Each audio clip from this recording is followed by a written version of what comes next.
Bine ați venit la Oradea. Situată la 15 km de granița cu Ungaria, Oradea arată excelent din punct de vedere turistic, este un oraș ca în vest. Complexul romano-catolic este cel mai mare complex arhitectural baroc din țara noastră.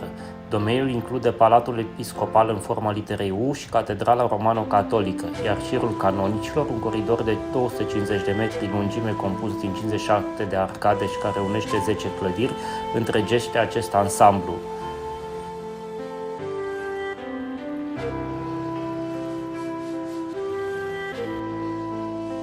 Palatul Moscoviț-Mixa, cu fațadele sale turcoaz, reprezintă stilul Art Nouveau.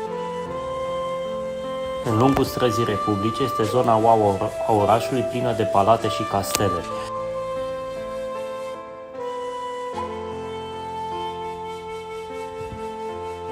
Teatrul de stat include Teatrul Regina Maria și Teatrul Szigligeti. Are o capacitate de 1000 de locuri și este ridicat în stil arhitectural neoclasic și rococo.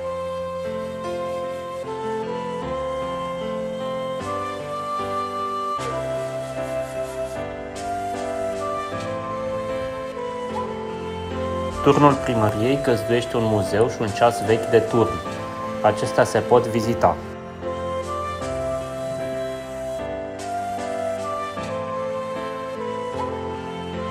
Palatul Vulturul Negru, ridicat în stil secesion, este cea mai spectaculoasă clădire din Oradea. Este străbătut de un pasaj vitrat, iar punctul de atracție este chiar vitraliul cu vulturul negru. Biserica cu luna are un mecanism pe turla bisericii, care urmează mișcarea de rotație a lunii în jurul pământului.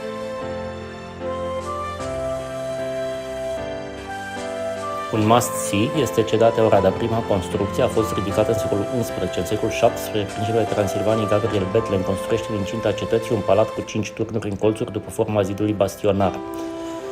În interior se găsește Palatul Princiar. În jurul cetății este un șanț de apărare. În incintă se găsește Muzeul Orașului Oradea, iar de asemenea se pot vizita și câteva ateliere meșteșugărești.